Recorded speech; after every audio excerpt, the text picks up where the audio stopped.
Welcome to the System Simplified podcast, where we feature top leaders who share stories on how to successfully systemize a business. Now, let's get started with the show.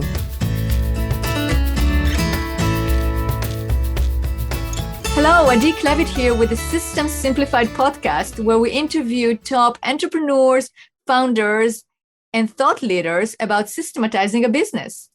And this podcast is being brought to you by Business Success Consulting Group. At Business Success Consulting Group, we create custom processes and tailor-made business systems so businesses can thrive and grow. All right, and today's guest is Emma Dye. Hi, Emma. Hello. I am so thrilled to have you on this podcast. We're going to have so much fun talking about your business, and because it's just fun. And fun is part of our culture. That's exactly right.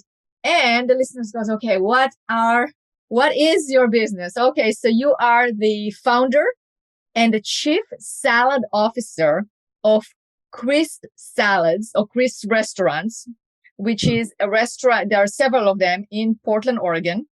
Mm-hmm. And they specialize in salads. And I love salads. So that's why I thought it would be like a lot of fun to talk about. And your salads are delicious, and the dressing and everything that goes with it. You know, I tried it several times and I love it. So, well, thank you. You are welcome. So that's why I think it's going to be a fun conversation.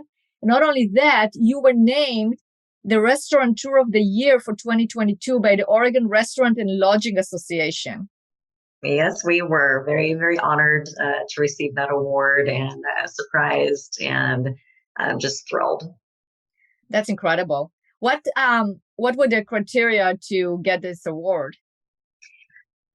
They were looking at restaurants in the Portland area that do a multi-faceted kind of approach as far as, one, surviving the pandemic, and not just surviving, but thriving and growing, to our culture at Chris, being able to keep all of our team members, employed, not just throughout the pandemic, but after, and how we create a culture of respect and inclusivity and a safe, fun environment. When I said fun is our culture, I meant it. That's a big part of the culture at Chris. We work hard, but we also have fun. And we also at Chris donate 10% of our sales at least one day a month to a local nonprofit. And so I believe Orla looked at all of those criteria, and that's how they chose us. That's incredible. That's so well done. And congratulations for it. It's a great achievement. Thank you. Yeah. So now let's start from the beginning. How did you start Chris? Yeah. So back in 2012 timeframe, I read a book and I really got in. I've always been into nutrition and health and working out. But I read a book that made me, it was Kimberly Snyder's book, The Beauty Detox. I hate the title, but the information was really interesting and simple to read. And I became semi-vegan. I was actually pretty devout vegan, in my own life. But if I went to someone's home or something like that, and I would do lamb or, grass-fed meats and fish once in a while. But I was pretty strict about being vegan. Gluten-free, almost raw. So it was a very interesting way to eat back at that time. And I was traveling, selling medical equipment. So I was traveling all over the country, and I would literally make green smoothies, freeze them, pack them in my luggage, even all the way to New York, and make sure that I had a hotel room with a refrigerator. So I at least had my green smoothies in the morning. And then it was really difficult as, a road warrior, as they're called, running around trying to eat healthy in between going to appointments and visiting hospitals and doing education and education for the doctors and the nurses and clinicians that we worked with. So I was always on the hunt for healthy restaurants and healthy food options. And, you can only bring so many vegan bars, and, sometimes you want real fresh, unprocessed food. And a coworker took me to a restaurant in New York City in Manhattan called Chopped. And I fell in love with it. It was amazing. It was just, a billion different combinations, lots of raw veggies, as well as some roasted. And they have proteins, as do we. But at that time, I wasn't doing that. a lot of different salad dressings to choose from, and it was nirvana. I was like, oh my gosh. So then every city I would go to, instead of just looking for like vegan or healthy, I started actually specifically looking for salad restaurants. And I had never even known of this concept, other than like what you call it, the sweet tomato, which is unfortunately no longer around. But I had never been to a sweet tomato because I'm not really a fan of that kind of salad bar style, if you will, where you serve yourself. At Chopped and these other salad restaurants that I was finding, we at Crisp, and they make the salad for you. It's behind a sneeze guard. The food is all protected and sanitary. And the quality was really good as well at these restaurants that I was finding in pretty much every city I went to, except for Portland. At that point in time, Portland did not have a salad restaurant. So I was like, wow, somebody should open a salad restaurant like this in Portland. And I was driving around and I was like, if I'm driving around here in Portland in a few years and there's a salad shop on every corner, I'm going to be like, that was my idea. So I started really almost getting obsessed with it. And I started doing some research and I put together a business plan. I figured out how I could pull money out of my 401k without having to pay the tax penalties, and talked to my husband, and he loved it. He was, he's the same way that I eat. And so I opened this restaurant, and that's how Crisp got started. Wow. So you didn't have experience before with running a restaurant and just had this idea and you started a restaurant. That's amazing. Yeah. So now tell us a little bit about the story of that was 2015, right? 2015. Yeah, 2015 was when I opened it. So it was, all of 2014, I was thinking about it and started, early 2015, started putting together my business plan. And then we opened in August of 2015, our first location. So you had your first location. Yeah. Hire staff. I mean, how did it come about? I mean, the grand open. How did you even start from an idea to the grand opening? Well, I did. So the very first person I talked to, when I was first exploring this idea, was a chef friend who had opened his own restaurant. His name is Michael McFarland, and he owns Batisco over on Burnside. They're still there. He's great. He also does a ton of catering. Highly recommend Chef Mike. And so I had my little notebook and I wrote down a bunch of stuff. So he gave me some great, initial information. And then we have another dear friend who happens to also be a chef, who had run and opened, I forget how many different restaurants for McCormick and Schmick's back in the day. So he had been an officer within that company and had opened, just dozens and dozens of McCormick and Schmick's around the country, and was also a chef. And so I reached out to him and actually hired him as our chef consultant to help us get the restaurant kind of up and running and to give me, fill in those gaps that Google and the Small Business Association and some other places couldn't fill in specifically. So yeah, that's how we got started. Wow. What a story. That is such a great story, Emma. So, we're all about systems here, right? In terms of it's a System Simplified podcast. And I know you have amazing systems in order to actually implement the culture. You have great culture for sure. And then you take it down and you actually implement it, right? You implement your culture, you in terms of like hiring and retaining staff, especially in this environment where you can hear people say it's not that easy. We are running into problems, but you have your tricks and tips we're going to talk about, and basically how to utilize technology and how to really adjust to what is going on in terms of like, online ordering and getting things more streamlined, right? Mm-hmm. So let's start with your staff. Like what are your, I would say, advice or best practices in terms of finding great staff and retaining them? Yeah, so we, as a quick service restaurant, we're counter service. People order at the counter, they pay at the counter.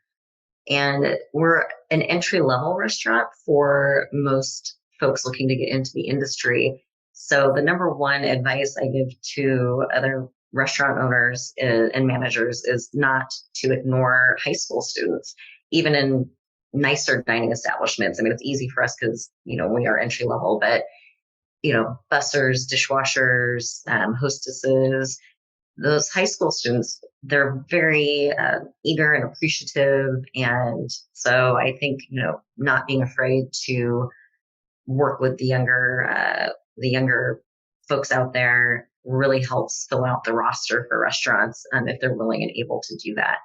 And then just reaching out to all of the community organizations around us. So Self Enhancement Incorporated is a nonprofit that's very close to our North Williams store, and they work with, underprivileged youth. So we reach out to them every time we're hiring. Especially in the beginning, there was a local church up the street from our restaurant, and I had met the pastor, we moved in many years ago, posted there. And our North Williams store is predominantly in a historically Black community. And so reaching out to those organizations and nonprofits within the community to try to bring in more diverse team members. And it's a challenge. Let me tell you, even though we live in that neighborhood, it's been quite gentle, or not live, but our restaurant, our first restaurant's in that neighborhood. It's really difficult to find people of color to come work for, a quick service restaurant like ours when I'm a middle-aged white woman, running it. So, but we try really, really hard to do that. And over the years, we've had really great success in finding people of color through those local organizations and also word of mouth. We also worked with, I think it's called WorkSource Oregon. There's a program where they work with high school students and usually underprivileged, and bring them in, and they can actually intern. So they pay the student, and we train them and have them on a schedule. And I'd say 6 out of the 7 that we've worked with over the years have turned into employees for us that we actually kept and paid. So that's a really great program. So just really thinking outside the box. The community college, we post there, we reach out to schools. So now we don't do as much of that just because we have a lot more word of mouth. And when there's a online website called Poached. So we always post on Poached. That's kind of the go-to website for the restaurant industry when you're hiring. And then for kitchen and dishwashers, we also post on Craigslist. They've been around forever. We don't seem to find as much counter help. I think the younger generation tends to go to Poached or word of mouth. So those are some tips and tricks. Like, don't ignore the younger folks all the way, to 16. I've even hired 2 14-year-olds, and the first one was like one of my best team members ever. And she came back all the way through her sophomore year of college for breaks and was just a stellar team member. So yeah, don't be afraid of the young ones. That's incredible. Such incredible advice. And so how do you create that word of mouth? So obviously it's the reputation, but do you encourage the staff to then go and talk to their friends? I mean, do you actually encourage it, or does it just happen? We probably should encourage it more. I mean, we definitely try to let the team know when we're hiring. I'm not always doing a good job at it. We're kind of always hiring though. So I think they just tell their friends. And I've even had folks that said, oh, I know somebody that works at your restaurant. I'm not really friends with them, but I heard like through the grapevine that it was a good place to work. But yeah, we do, we definitely try to let the team know, and we need to do a better job of that. Like, hey, we're hiring, send us your friends. One thing I have to be careful of is that, we do try to create a diverse team. So getting friends of friends of friends, and even we've even had siblings, lots of siblings, brothers and sisters come work for us. I do tend to try to be careful with that though, because I don't want to have all of the same type of team members coming. So trying not to just hire that way. Right. That makes sense. Yeah. But definitely, the word of mouth will be created because you have such a great culture. So people will talk. And then you said, it's always, if we have listeners right now to go, okay, how do I create that word of mouth? So obviously, yes, you do have to have a great culture, but also you can encourage that. Say, hey, we are hiring, who do you know? We haven't done the bonus. Like, I've thought about it, but it's just, we just haven't had to do it. So that, team members just refer people that they want to work with and that hear about us through them when they talk about working for us. So we haven't done like a bonus, like, hey, if you refer somebody, we'll give you $50. We just haven't had to do that. And I kind of shy away from that. I want people to refer their friends and family to us because they enjoy working for us, not because there's a $50 spiff at the end or something. Exactly. And that is just says so much about your culture, about you, about the restaurants. It's just like, that's exactly what you want to create. And you're showing that in this environment, you still can create an environment where people will refer because they want to work somewhere, right? So I think it's great. And thank you for sharing that with the listeners. I think that can help encourage people to try that. And, just don't be afraid to hire people. I mean, it depends on the industry, of course. I mean, you can, but still, people just fresh out of college or high school, or young people that are looking for work. I mean, you can then train them and get them to be great staff members. I mean, you have to start somewhere. So, yeah. Oh, and I forgot to mention one other, we do post in the window. We have a, we're hiring sign. So we do get quite a few walk-ins as well. So it's a lot of communication, just like letting people know that you are hiring and you want people to join the team. That's awesome. Now, Emma, what about technology? I know we spoke a little bit before the show. You said, that you are very you like technology and you utilize it in order to, basically create your systems, right? Yeah, absolutely. I come from a technology background. My first real corporate job, if you will, was selling phone systems back in the day to businesses. And then, I got into the telecom industry, still doing phone systems, but also like data and T1s and all of that good stuff. And so I'm an early adopter, I would say. And I'm also my demographic of the type of customer that eats my food. And like when I am out and about, I don't want to have to, I'm always in a hurry. I eat in my car all the time because I'm running around, from one thing to the next. And I don't want to have to call while I'm trying to drive and place an order. I don't want to have to come into a restaurant and wait, 15, 20 minutes. So I love online ordering, and I always have. And so I love being able to order ahead. I do plans, but I'm not driving and trying to call. I go online, I order from, a multitude of different restaurants if I'm not eating my own restaurant food to this day. So online ordering was something that I was super focused on when I opened. And there's not that many restaurants that, have really robust online ordering, especially small local restaurants. I mean, you got Chipotle and Panera Bread and, those folks, but it's really difficult to find healthy, local, small restaurants that have online ordering that you can just go run in and pick up. So that was something that was really important to me back in 2015. And I actually wasn't a delivery person. Like I never got food delivered. Once in a blue moon, you might order a pizza, and that was the only food I would ever think to, order for delivery. But as I was opening my restaurant, another restaurateur told me, hey, you should look into this Caviar. Like they just came to Portland and they do food delivery. And I was like, oh, that's interesting. But I was so busy getting the restaurant set up and doing all of that I didn't reach out to them, but they reached out to me. And then I was like, oh, this is great. Totally. So I signed up with them, and then every delivery service actually proactively reached out to us. And I signed up with all of them immediately. And it's been a huge part of our business. So when the pandemic hit, we were actually very set up already for online delivery through our own site. And then all the delivery services that are available, we work with. So we never had to close the restaurant. We closed our dining room, but we never had to close because we were already doing the things that people, that you needed to do during that time. That's incredible. It's really like being an early adopter that's what one of the benefits, right? It's because you're prepared, you're ahead, and you look at the trends. I mean, I'm like you. It's just like, I wanted to order it online. And I'm surprised at how many restaurants you cannot do that, right?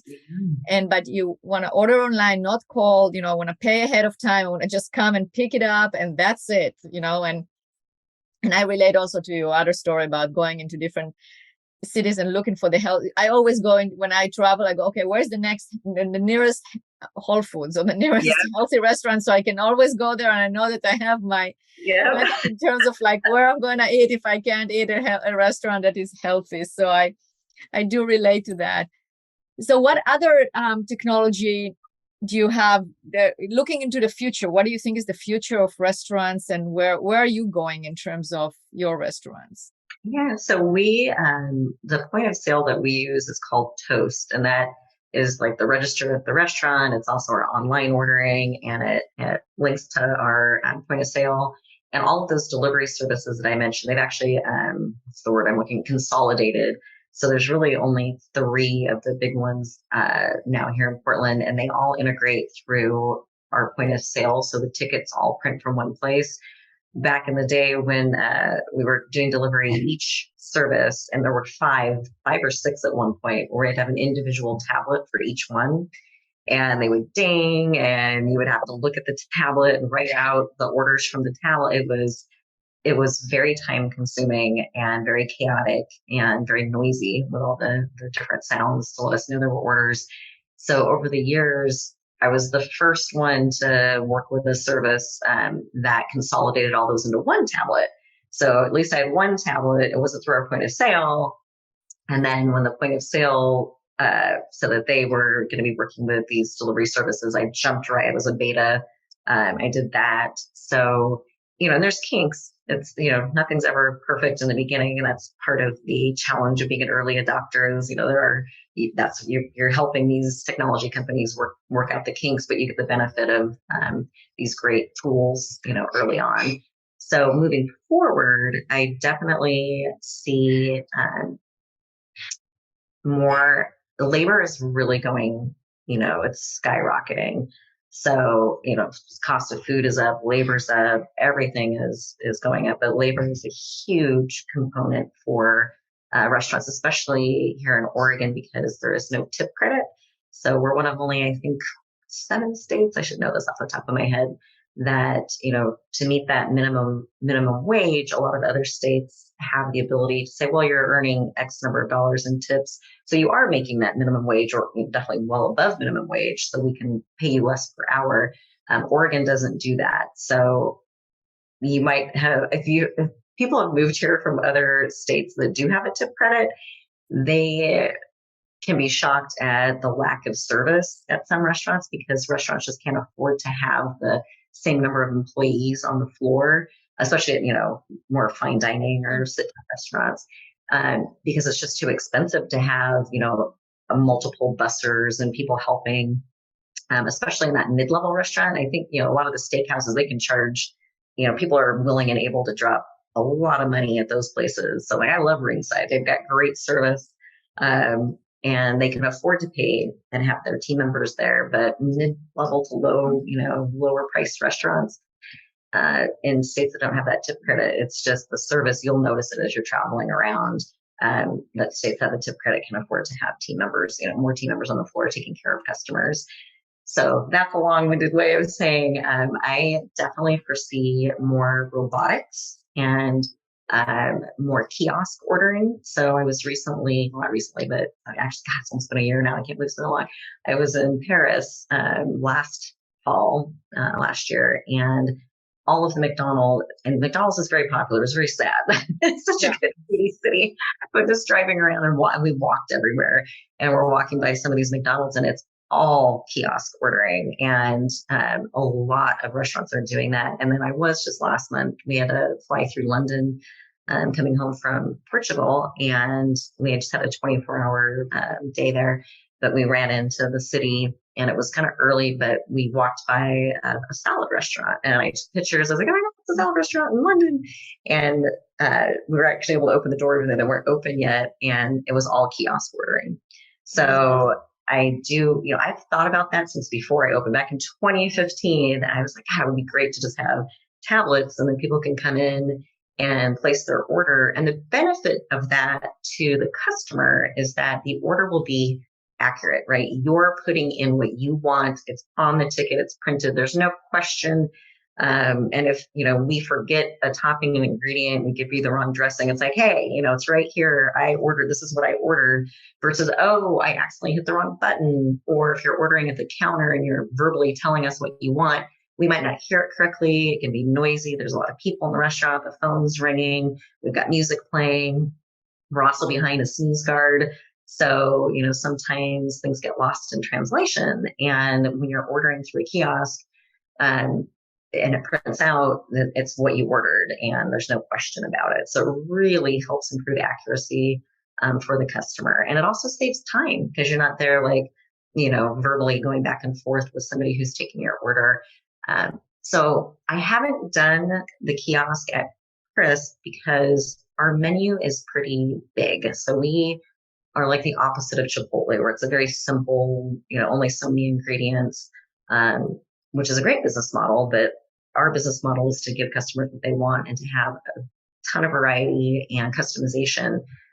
So it makes it a little difficult for us to put in a kiosk because, especially if you're new to Crisp, right? But what we've done is try to really encourage people to order online. Like if you order online and then you just come in and you pick it up, you're not ordering this way. And we do now offer delivery through a local bike company that also integrates with our point of sale. So if you choose delivery and you're within the delivery area, you'll get your order via bike. And that's just but coming in to pick it up, even if you live in the neighborhood, is just a much, much more efficient and accurate way. It also saves the customer time if they order online. So as much as I'm still thinking about the kiosk and how we could implement it, for us, I'm not quite sure how or when we're going to do that, but I really foresee a lot of other quick service, fast casual restaurants doing it. Even, the pandemic really accelerated this trend too. I don't know how often you went, out to eat when we were going through the waves where you're allowed to go out to eat, but we're still social distancing. And, right. And a lot of the restaurants, even those mid-levels or even the higher levels, I remember going to a hotel restaurant bar that was fairly nice. And it was all, scan the QR code. Then you actually had to put your order in. You never had somebody come to the table and take your order, but they would bring it to you. I will say I remember that was a little bit of a frustrating experience because I wanted to customize something and I couldn't through their tool. I was like, I don't want this, but I want that. And I wasn't able to communicate that. So I ended up getting something else because I couldn't get that item. I think it's really important for restaurants to look at that, like the tools that they're implementing and then the technology companies that are providing those tools really need to make sure they're robust and that customers can get what they want easily. Totally. And I agree with that. It's the examples you're giving are great examples of how you can utilize systems in order to, like how you can use not just systems, but automation in order to create a better customer experience, not a less, not lessen the customer experience, right? Because we still want to have the ability to interact when we need to. We need to have a robust enough of a tool so you can still express your desires and what you want and how to do it. But when you are doing it, if you know what you want, it's not a problem to order online. If you know what you want, it's not a problem to walk to the tablet and do that.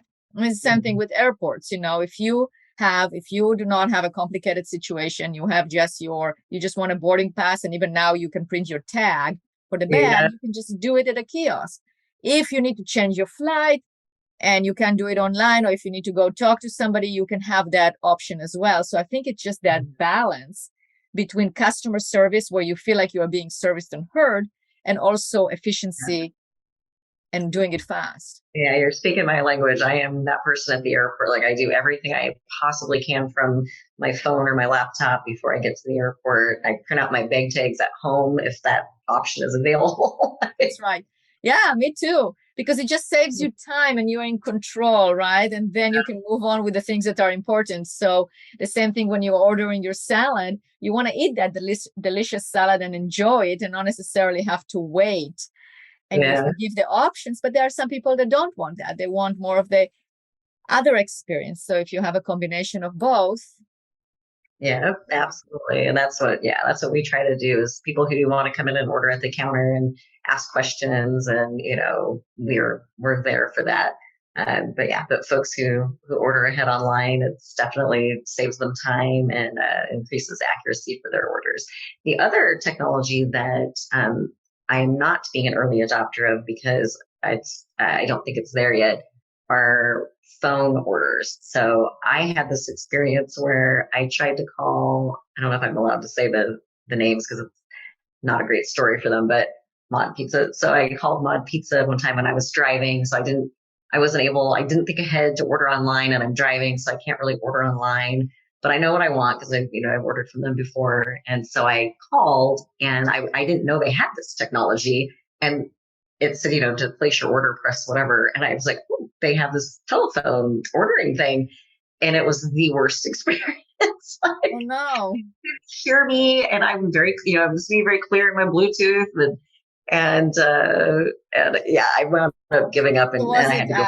Was it an automatic system, or was it a person? Yeah. Oh Yeah, it was an automated, place an order, press 2, and then what would you like for pizza? Press 1, for salad, press 2. And I'm trying to go through it, and I knew what I wanted, but it was a customized, I think, something, and I'm like, there was no way to do it. So yeah, it was trying to let me do a design my own, but it couldn't register everything that I was like, this is the lettuce I want, this is the toppings I want. It's like, did you say this? And I'm like, no, that's not what I said. But if that technology, if Toast, my point of sale, which is actually, this reminds me, I need to ask this for a feature request. If they had that, so that, because we try to answer the phone when we're in the restaurant, but oftentimes we're not able to make it to the phone because we're too busy helping people at the counter and, sure, making salads. So, people get voicemail. It's very frustrating. They can't place their order. And I do get, I was driving, right? I can't place my online order because I didn't plan ahead. But if I plan ahead, I was doing online. So if you're calling and we can't answer the phone, that's frustrating too, right? So it'd be really nice if there was a technology that could take that phone order and then print it through our system and take the payments and everything over the phone. That would be a great tool for us, but I don't know if that's out there. It's something I need to look into. Good. That's a good one. It's a good one on your to-do. So Emma, I think this is a great point to give the listeners the website so they can go and place an order right now. I love it.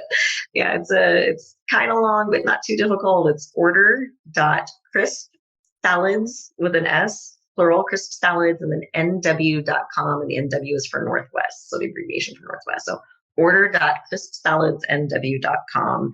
And all 3 of our locations are there. And you can click the location that you either want to pick up or get delivery from. Nice. Very, very nice. So now tell me about the future of Crisp. Where is it going? Yeah, so we are super excited. We're kind of dubbing it our 4th location. We're going to be in the Moda Center on the club level for this season of the Blazers. And we're very excited about that. There are also some concerts and shows that we can opt into that we're considering. But yeah, so we're going to be at the Moda Center, and it's really been taking up all of my time. We're also looking at the airport. There's an RFP out for restaurants and other retailers to try to be at the Portland airport and PDX. And we're considering that. It's quite an undertaking, and it's very expensive to do a build out there. But I'm exploring that, putting in that RFP for the airport. And then we're looking at the suburbs really, but I haven't had the bandwidth to really go explore again. We looked in the past, and we opened Happy Valley in January of this year, and so I'd love to be in Beaverton. I'd love to be in Lake Oswego. Yeah, I vote for Lake Oswego. Yes, yes.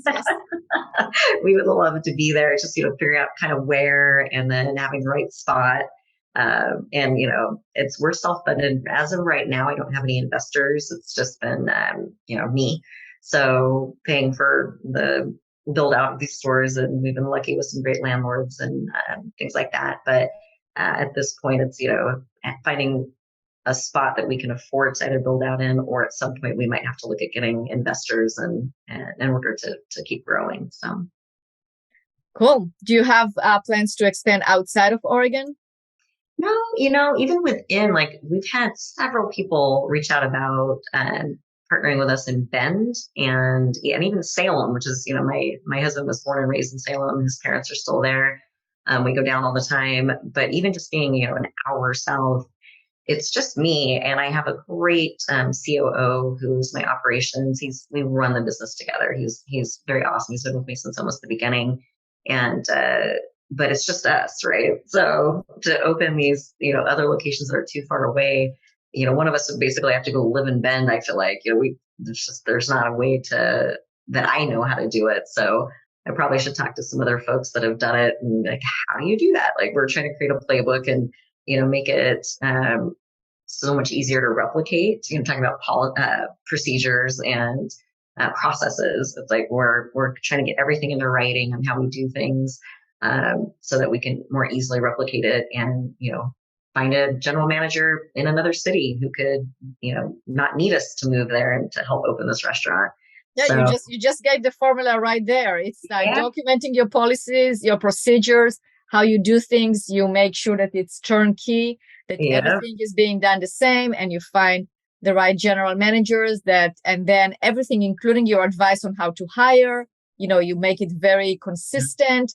You basically teach how to duplicate it. You create a playbook so people can duplicate that. And then you just start opening the next one and the next one. Almost like the franchise model too. I've talked to some folks in the past about franchising and at that time, at 3, 4, if you count Moda locations, we're kind of right on the cusp of being an entity that could possibly franchise. When I was one store, people asked me all the time about franchising. And I was like, whoa, I don't have any processes in place right now to franchise this thing. So, but now we do. So it's something I probably need to explore more. It's just having the bandwidth to look at, all these different options and different paths of growth. Absolutely. But Emma, you're totally going to do that. I know that. Look at what you got from an idea to an actual workable business, not just a workable business, a successful business. You were just named the Restaurateur of the Year. So that's amazing. So that's just like from an idea and deciding to do it. So I'm sure that if you decided to open in several other locations, it's not going to be a problem. Thanks so much, Addie. This has been super fun. Yes, absolutely. As I promised to the listeners at the beginning, it's going to be fun. It's fun talking to you. It's fun talking about salads, but it's not only salads. You got to go to the website so you can see all the different types of salads. And it's just like, you can eat a different salad every single day. And you're not going to get, right? You're not going to get tired of that. Over 1 billion different combinations. Come check us out. That's right. Exactly right. Well, Emma, thank you so much for being a guest on this podcast. Thank you, Addie. Have a great rest of your day. Thank you.